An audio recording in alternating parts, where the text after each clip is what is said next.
Bonne fête du travail, Nabino Nyonso, Bozui Libaku Kitoko, Yakolanda magazine d'actualité, les chants de coq Yamokomolelo, Pambate, Ezali, Kolela ya Soso, Yamobali Mbote, Nabino Nyonso. Tofungoli basa on abiso Yamokomolelo, Pona Koefsa Nabino et le 30 avril, Ezala Kibongo journée internationale Yaba enseignant, Kasbozo ba détail, na commentaire ya Emmanuel Touji. Na occasion, il y a journée internationale, Oyo ezalaka célébré chaque le 30 avril, enseignants sont souhaité na gouvernement congolais, bazwa vraiment charge et disposition nécessaire pour ko améliorer qualité d'enseignement na établissement nyoso. Pe balobi lisusu été prise en charge ya ba parents yangonde ezali ko bebisa vraiment benseignant makasi soki gouvernement a komi kozwa en charge benseignant nyoso wana vraiment enseignement pe qualité nango e kozala kitoko be babakisaki lisusu ete ba université congolais et komi ba institution ya commerce oyo bazalaka côté kaba diplôme sans même tenir compte ya ba niveau ya batu na nyonso biso toko senga kaka na mokonzi ya mboka le président Félix Tshisekedi pardon kota vraiment likambo ya enseignement au wana ville province ya Kinshasa pe na Congo mobimba pour qualité ya enseignement oyo eza na Kinshasa pe na RDC eza vraiment mabe soki okoti osali mwa eloko ekozala malamu awa pe soso esi eleli soki oboyi kolamuka osali ya yo moki. Mokolo elelo le 1er mai ezalaki bongo fête monene pona ba travailleurs nyonso ya mondate kasi Esther Velama azalaki wana na compte ya magazine Les Chants du Coq Tolanda. La journée internationale du travail, placée sur le thème universel, travailler pour bâtir un avenir meilleur. En effet, la déclaration sur la justice sociale est plus pertinente aujourd'hui pour faire face aux défis nationaux, régionaux et mondiaux. Dans certaines entreprises, dans d'autres entreprises, on n'applique pas. Et qui fait qu'on n'applique pas? C'est la note explicative, les mesures d'application. Moi, c'est monsieur Journalier Noël. Je suis agent Marsavco et serviteur des agents Marsavco. Je suis le délégué principal de la société Marsavco. Répétez les noms.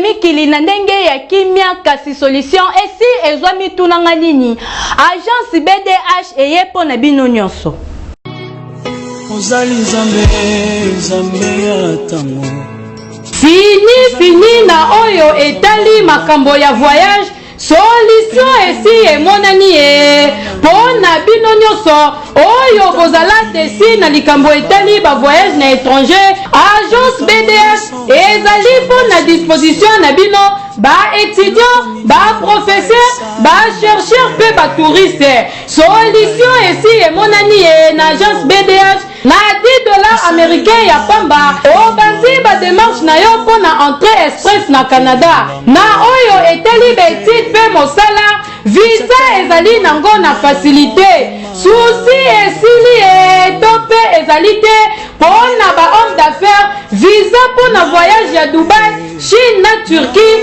ezwamaka na facilité na agence de voyage BDH surprise ezali réservé pona ba client grâce ya expérience ya ba personnel presse ezali kaka moko na 7e rue limité industriel numéro 3 et bongo pona kobenga numéro ezali kaka moko 243 82 36 38 114 agence BDH batika yo poyonde oleki bango soso eleli asilise esalema tepe solution na mikolo pe bana ezalaka kaka potopoto dia mingi olingi ozalaka na santé ya kolongono esengeli omela kaka yango kasi bozo ba détail na reportage ya ingénieur Alain. Les amis, je vais vous parler de Diaming. Comment est-ce que Diaming nous a soutenus durant toute notre évolution dans notre santé?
Diaming ezali.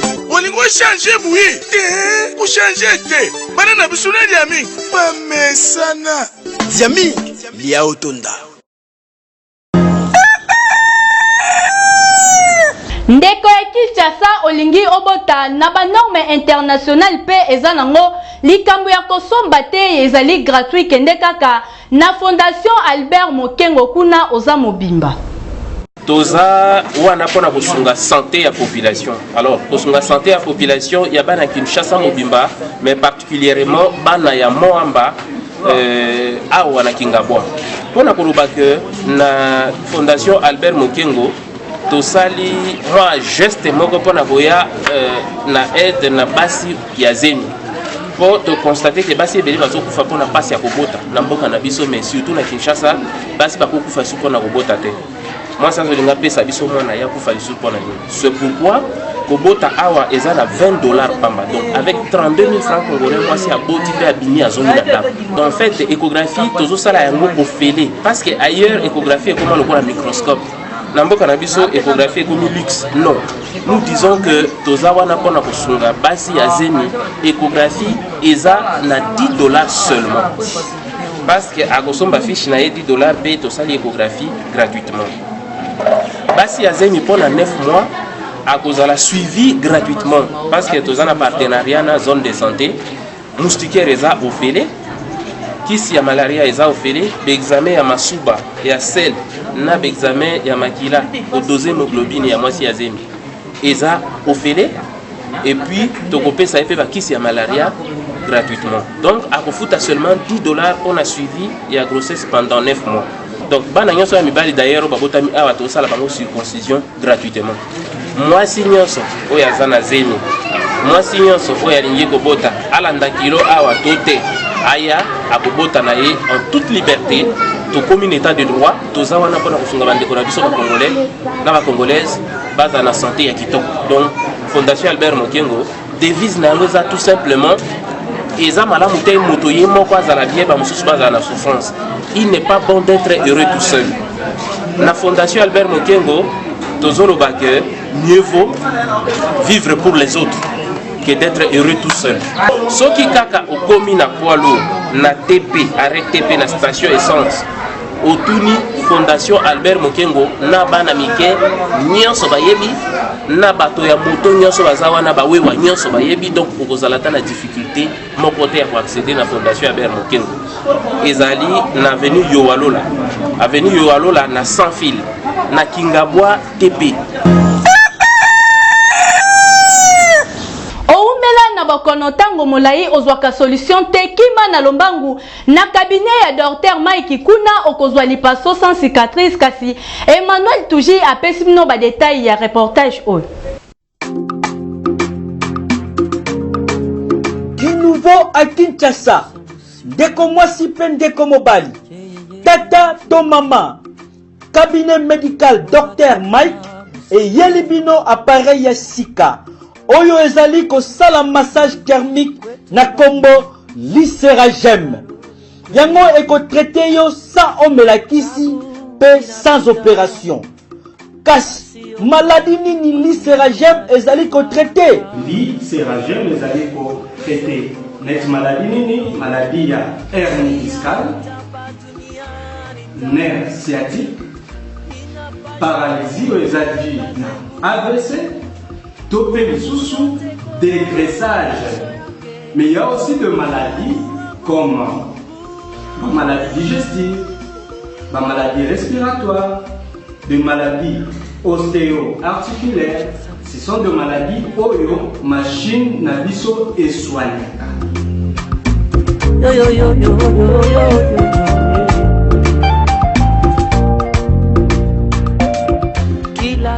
Ah, oyoki, omoni, kobukana te. Yope ozana prostate, kobukana te. Yaka na cabinet médical Dr Mike. Au traitement sans opération. Na cabinet ya Dr Mike à Tozali, tu traites la prostate sans opération. Ce que vous avez besoin, il y a traitement ya prostate sans opération. Pourquoi ne pas nous consulter? Le lenini ni okoyeba koza kobela bokono ya prostate.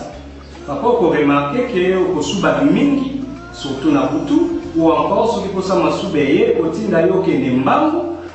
Vous remarquez que deux fois, la pression à Masuba est diminuer ou encore il y aura des rétentions pour Masuba et pour Kamamayo. Misusu sporadique, mais Misusu aigu.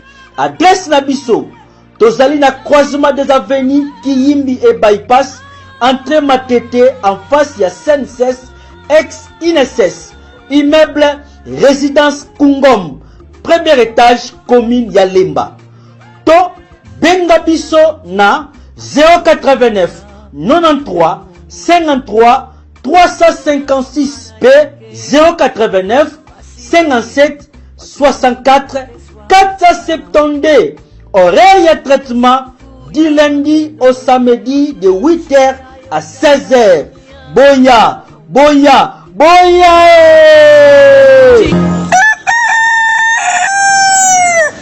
Nangambo ya mangomba esengeli boy baete église la bonne nouvelle du sali o babengi benes bazali kolengela mobange na milulu o ekosalema mokolo ya le 4 août kasi bozo ba détail na reportage merveille mwisi l'international. Ndeko ya Congo yope ya ndinga boye baete mabina nyoso euta nango na lola batu ya mokili baiba ndeko iba bandeko ya église la bonne nouvelle du sali benes en sigle na bokambami ya l'homme de Dieu, l'homme de feu, la bouche autorisée de Jésus-Christ, apôtre Dandi Makumbu, Moïse ya bana ndili ba adoraki tata Nzambe bona koningisa kaka ngwende ya tata balekalaki na prédication oyo moto na Nzambe prophète Adamo ateyaki peuple de Dieu na mama na tamikasi liloba na Nzambe yango na tondimi yango toyoka.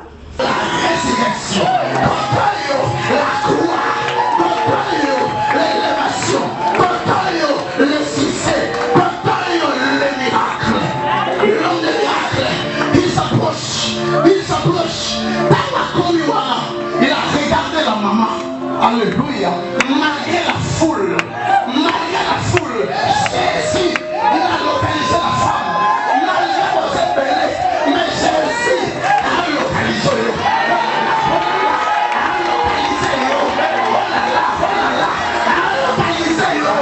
Au nom de Jésus, a localisé. Malgré 21 jours, à cause de l'Ibanda, mais Jésus a localisé. La parole est localisée. L'onction est localisée. La puissance est localisée. La bénédiction est localisée.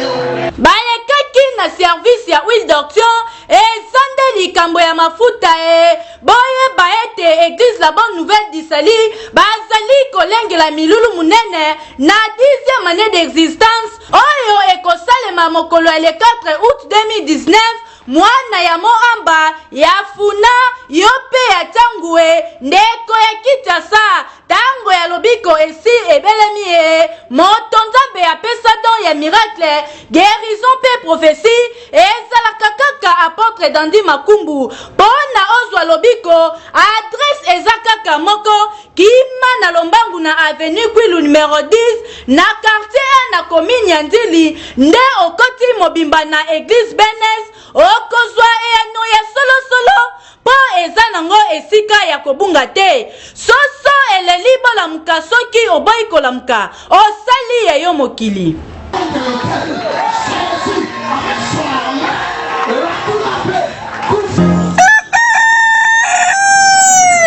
Église de la grâce de Jésus-Christ de Nazareth bazali kolenge la journée unique oyo kosalema mokolo le 5 mai kasi Nadine Tampi apesi bino ba détail na reportage oyo.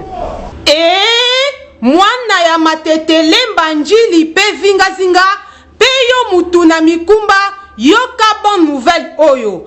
Église de la grâce de Jésus-Christ de Nazareth na bokambami ya le patriarche du Congo évêque Musée Kabengele Justin balengeli journée unique et uniquement de la grâce, miséricorde et faveur. Na mama likambo renverse les renversables pour des œuvres de la sentence du 3e gloire du Chilo. Kasi pona koyeba mingi boyo kandenge bandeko ba témoignaki na makambo nzambe ya Musée Justin asaleli bango. Nzambe ya Musée Kabengele Justin asaleli ngai. Kozala pembeni ya musala nzambe eza bikamwa eza kokangolama eza kotongwama eza makamwa lenge nyonso. Ngai nakumisaka nzambe ya Musée po na bikaki na 4 lettres oyo nzambe abikaki ngai po nakanga pembeni ya musala nzambe. Ngai nanga kenda basi na nyonso bakenda. Menga lelo nazokomisa po na sande nga na sa la bakoko bele na memi eza grâce ya nzambe ya papa oyo. Yaya bukamwina bukakwikila po degré ya prière oyo esalemaka awa soki omoni bimangu te ovandisi famille ebongo suka na nyonso pasteur Frank Kabengele azangaki te kolelisa soso boye. Église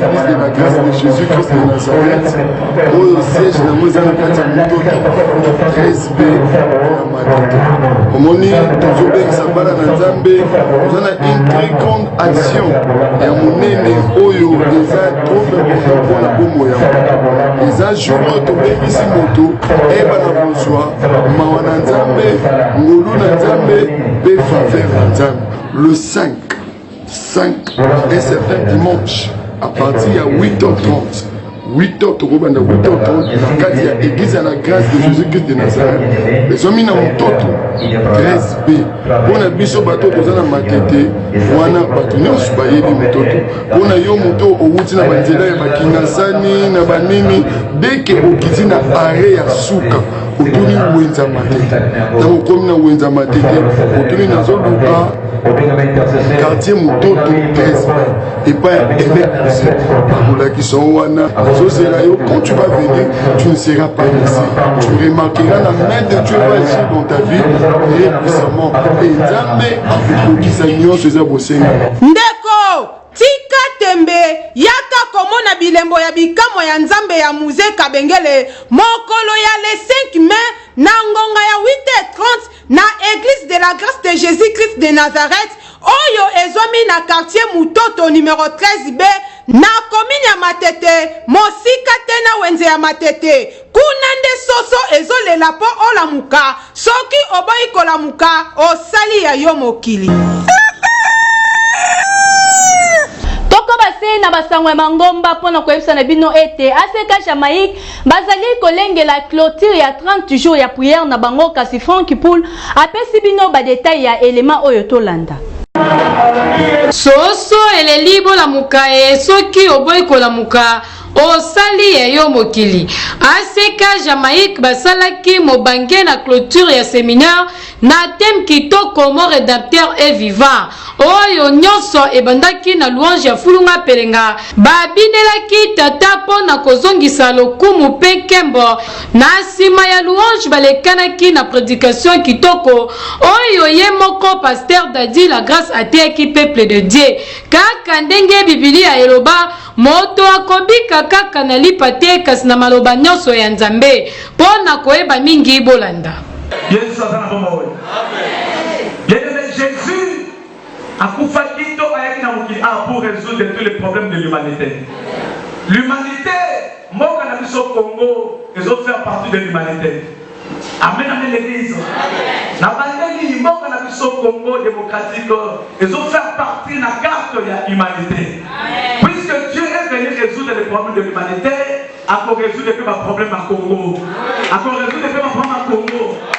Nasima ya prédication balekanaki na prière pona ko remercier Nzambe oyo abandaki na bango séminaire elongo lokola alpha pe asukisi na bango elongo lokola omega et bongo na suka na nyoso boyo kandenge balobaki na micro et magazine Les Chants du Coq. Je vais annoncer aux gens que savent que non, Jésus n'est plus à la croix.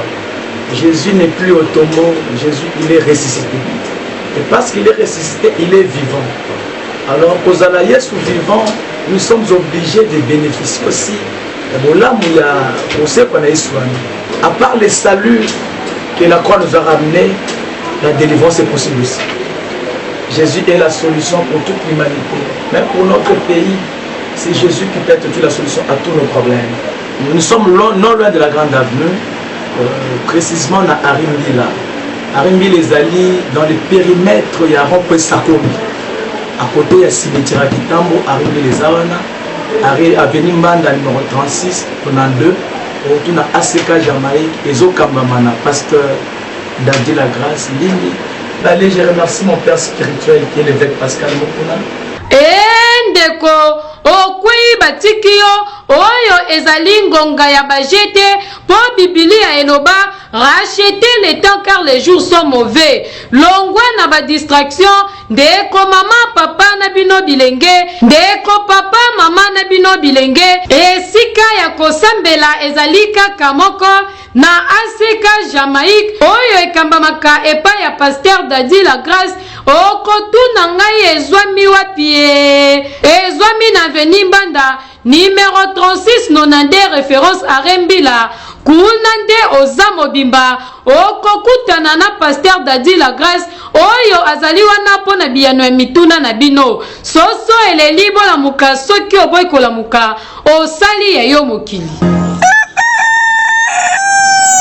Action chrétienne La Voix du Sali Bazali Kolenge la Mobange na Milulu oyo ekosalema le 15 na le 16 juin kasibozo ba détail na reportage oyo Francky Poulou alengeli pona bino. Alenzamba omele Atelebi Bamuna babakami Alenzamba Davide Atelebi Yokelangai eloko oyo Église Action Chrétienne La Voix du Sali babongisi pona bino mobange na séminaire dénommé La trompette a sonné deuxième édition na thème Jésus-Christ m'a libéré et kozala wapi Église Action Chrétienne La Voix du Sali na mokuse na yango ACV mobange na campagne dénommée La trompette a sonné na thème na yango Jésus-Christ m'a libéré. Bon, moi, j'ai mis mon colonie. Les 15, les 16 juin 2019, Nangonga Nini. Nangonga, il y a 16h30. Du 15 au 16 juin 2019. Tout ça, vraiment, la la deuxième édition de Haute-Béni, La trompette a sonné.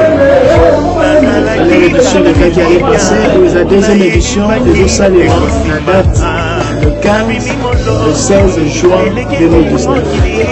Mes amis, Jésus-Christ m'a libéré. Et nous nous au Salema, quasiment Mayenge, village, la commune à Kinshasa, direction de lycée Kabama, pour la référence. Papa, maman, elenge mwasi, elenge mobali. Obela ozali na ba problème spirituel, lokola mari de nuit, femme de nuit, célibat, mosala esimbaka te, ndeko na ngai, ngonga yango yo esi ebelemi kolinga te babetela yo lisolo, linga osalela liloba ya bukamo na bukakwikila, linga o vivre miracle, délivrance, guérison na miso, polisolo ezalaka miracle te o balekaki nga na barelation bandeko ya tabernacle d'alliance bango mpe batikalaki nsima te basalaki bongo mobange na kiti dominical kasi gelor bededi apesi bino badetail ya elema oyo Mokolo ya dimanche le 21 avril 2019 nde bandeko nyonso église Tabernacle d'Alliance oyo ekambamaka na ye moko l'homme de Dieu le pasteur Dadi El Toko oyo baza kobenga ye moto azwi charge ya commune ya Mongafula kobenga na démon oyo wapi baselebwaki paka na ndenge ya kosakana te nyonso bandaki na louange oyo boza komona ya fulunga pelenga na degré ya mabina bino moko bopesa yango kombo na nsima ya kobini na tata nzambe balekanaki directement na mateya ye moko Dadi El Toko abetaki mateya yango dada pona koyeba mingi tolanda. Pour toi, tu ne manqueras pas personne. Même s'il y a 1000 personnes ne peuvent pas te secourir, il y a un qui est capable. C'est Jésus-Christ de Nazareth. Fallait qu'il plairait, oui. Un veillard où il est apparu ne plaît pas, fait cesser tes larmes. Parce que je connais quelqu'un qui peut essuyer des larmes. Je connais quelqu'un qui peut donner la solution à ton problème. Voici les lions de la tribu de Juda. Il est vaincu pour prendre le livre et d'ouvrir les livres et de rompre les sons. Alléluia. Tokoma babuli sani epai ya nzambe bapetola biso na nzambe elongo na ye nde tokonza elongo na ye nde tokangolama elongo na ye nde tozwi lobiko elongo topesi nzambe merci mpona mokolo monene mokolo malamu mokolo ya nkembo oyo tozokonetola lokumu nkembo masanzoli ezolepa nzambe tolobi ke l'agneau ignore abongi po azwa lokumu azwa masanzoli mpe azwa louange topamboli bana nzambe nyonso topamboli mboka mobimba ya kongo tolobi ete yesu oyo azali pasika na biso azala seleme na mitema na milimo mpe na bomoi na biso mobimba ya moko na moko nzambe apambola bino merci beaucoup nga prophète Dadi El Toko surintendant général ya Tabernacle d'Alliance na mokili mobimba mpe na kongo toza na Mongafula na Mama Mobutu na Beni Mandiango numéro 6 wana esika central na biso ndeko ya Congo pardon yo chrétien ofanda na ndaku ozoyeba esika ya kosambela te tobengisi yo awa na église Tabernacle d'Alliance oyo ezwami na commune ya Mongafula avenue Manzangu numéro 6 référence cité Mama Mobutu soki oye awa nzambe ya Dadi El Toko akobimisa vraiment sata na bomoi na yo soso elelibo la muka soko boyi kula muka na degré ya prière oyo okula muka.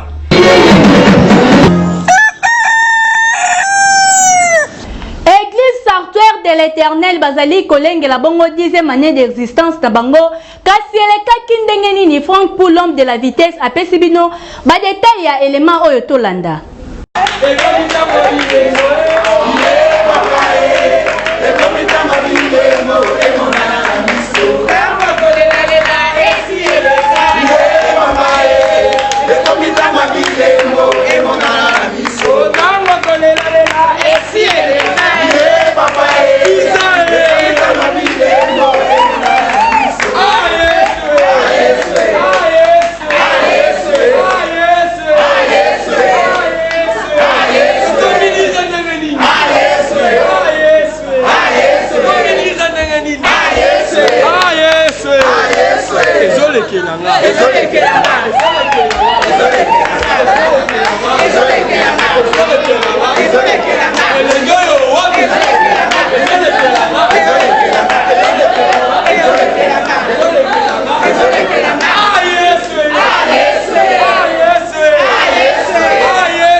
Anniversaire na biso bokozala décité awa ba malade bazobika bao basala ba chômage ba 17 ans bazwa misala boko ya nzambe ezali awa tozali na baraka a 31 bis bokozala décité yaka dimanche le 5 tozo fêter 10e anniversaire na biso karamu kubwa itakuya wapi tena bitakuwa mdamu na gani.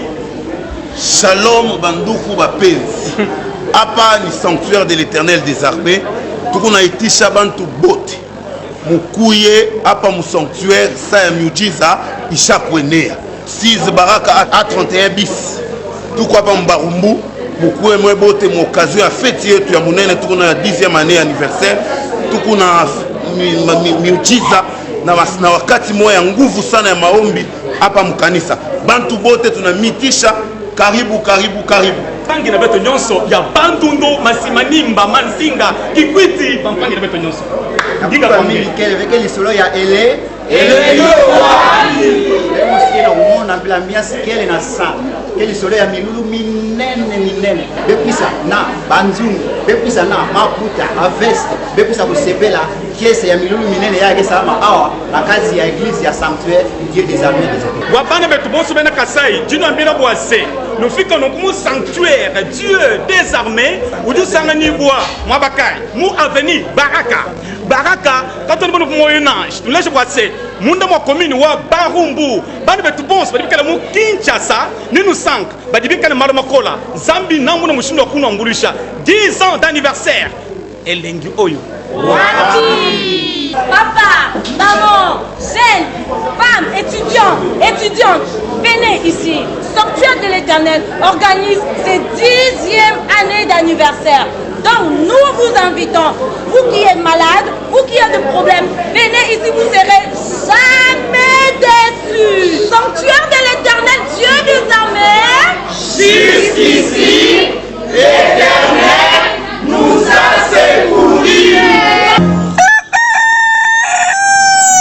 Merci à Koeba Kebozalaki ebele liboso ya ba poste téléviseur na bino pona kolanda toujours magazine d'information ya moko mwalelo oyo ngai nazalaki na esengo pesa ya ko présenter bino yango kasi na sima ya caméra ezalaki bongo Gelor Bendedi yende asalaki ete bilili ekoma 5 sur 5 na ba poste téléviseur na bino pe rédaction générale esimbamaki na Esther Velamana Emmanuel Touji bango nde bakumbelaki masolo ya lelo kasi coordination mobimba ya votre humble serviteur Franki Poulou Mosala ezoko base kosalema kitoko olingi oyebana na engumba ya kite sabata yoka na mezoto pe entreprise na yo benga na ba numéro eza affiché na etando weekend na yo komona équipe mobimba ya magazine Les Chants du Corps o babengi ya ba professionnel bakosela yo musala kitoko kasi ngai na bino tokoki kokabana boete sana souhaiter ba bonne fête na ba travailleurs nyonso ya République démocratique du Congo to monani bongo mikolo ezali koya.